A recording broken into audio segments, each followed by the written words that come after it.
এই অঙ্কটাতে বলেছে একটা সরলরেখার সমীকরণ বের করতে, যেটা আমাদের যে এক্স আর ওয়াই এক্সিস এর মধ্যবর্তী খণ্ডিত অংশকে -4 আর 3 বিন্দুতে 5:3 অনুপাতে অন্তর্ভুক্ত করে। মানে এখানে দুটো জিনিস দেওয়া আছে, একটা হলো যে এক্স অক্ষদ্বয়ের খণ্ডিত অংশকে এই বিন্দুতে 5:3 অনুপাতে অন্তর্ভুক্ত করে। এই অঙ্কটি করার জন্য আমাদের আসলে বেসিক্যালি দুইটা কনসেপ্ট জানা লাগবে। একটা হলো যে যদি কোনো সরলরেখা আমি যদি ধরি এক্স আর ওয়াই কে যদি কোনো দুইটা বিন্দুতে, আমরা যদি এটাকে বলি এ আর বি বিন্দুতে ছেদ করে, তাহলে ওই সরলরেখার সমীকরণটা হয়, যদি আমাদের মূল বিন্দু থেকে এ পয়েন্টের এক্স এক্সিস বরাবর এ ডিস্টেন্স আর বি পয়েন্টে যদি বি হয়, তাহলে এই সরলরেখার সমীকরণটি আমরা x by y plus y by b is equal to 1 পাই। এটা হলো একটা, যে আপনাকে এটা জানতে হবে, এই সমীকরণটা সম্পর্কে জানতে হবে। আর একটা হলো যে যদি কোনো সরলরেখা একটা পয়েন্টের সে ফর এক্সাম্পল এটা হলো সি পয়েন্ট, এই সি পয়েন্টকে এ বি যে বিন্দু আছে এটা যদি কোনো নির্দিষ্ট অনুপাতে আমি ধরে নিই m1 ইন্টু m2 এই অনুপাতে ডিভাইড করে, তাহলে সেই সরলরেখার সেই বিন্দুর কোঅর্ডিনেশন মানে স্থানাঙ্ক x হবে m1, আমি যদি অনুপাতের প্রথমটি ধরে m1 ইন্টু x2 মানে বি পয়েন্টের x এর ভ্যালুস মানে স্থানাঙ্ক x এক্সিস বরাবর স্থানাঙ্ক m2 ইন্টু x1 এ পয়েন্টের স্থানাঙ্ক divide by m1 plus m2 এই দুইটা অনুপাতের যোগফল। আবার পাশাপাশি y সমান সমান m1 ইন্টু y2 সেকেন্ড বিন্দুর y এর স্থানাঙ্ক m2 into y1 divided by m1 plus m2। এই দুইটা জিনিস আপনাকে জানতে হবে। নাও আমাদের যে অঙ্কটা সেটা যদি আমরা এখন আমাদের প্লটে করতে চাই, তাহলে যদি দেখেন এখানে বলেছে এক্স ওয়াই যদি হয়, এটা হলো মাইনাস এক্স প্রাইম আর ওয়াই প্রাইম, বলেছে -4 আর 3। তাহলে এক্স বরাবর -4, তার মানে সে আসলে এই পয়েন্টে -4, তার মানে সেকেন্ড চতুর্ভাগে অবস্থিত। আমি যদি এই পয়েন্টটা ধরি, তাহলে একটা আমি সরলরেখা অঙ্কন করি।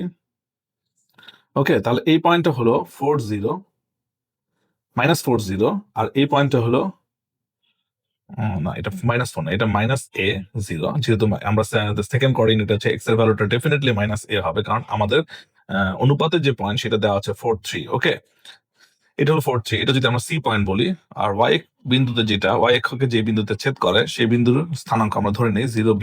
ওকে, ঠিক আছে। তাহলে এই পয়েন্টের স্থানাঙ্ক হলো -a0 আর এই পয়েন্টের স্থানাঙ্ক হলো b0b।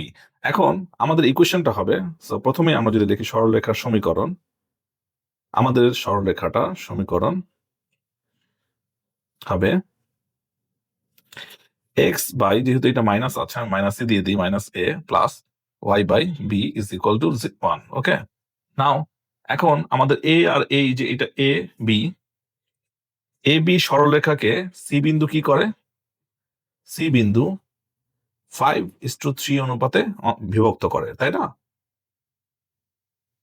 অনুপাতে অন্তর্বিভক্ত করে। ওকে, এটা আমরা লিখলাম তো করে। তাহলে সি পয়েন্টের এক্স কোঅর্ডিনেট তার মানে -4 ইজ ইকুয়াল টু m1 হলো 5 ইন্টু x2, এখানে x2 টা হলো বি পয়েন্টের x এর কোন স্থানাঙ্ক, এটা 0, m2 ইন্টু x1 এটা হলো -a ডিভাইডেড বাই 5 প্লাস 3। এখান থেকে আমরা a সমান সমান পাবো 32/3।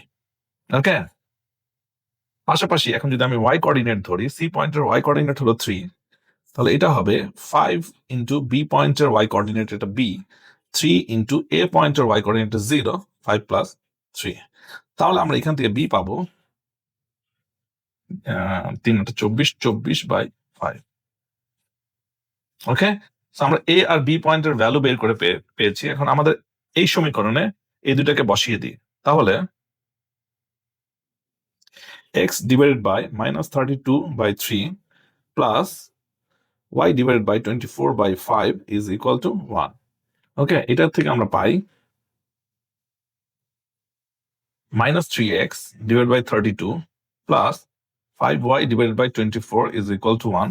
আমরা যদি এটাকে কমন নেই, যোগ করে দিই, তাহলে 96 -96 plus 20y is equal to 1। So আমরা সমীকরণ, আমাদের যে টার্গেট সমীকরণ, সেই সমীকরণটা পাই হচ্ছে 9x - 20y plus 96 is equal two 0। এটাই হলো আমাদের অ্যান্সার।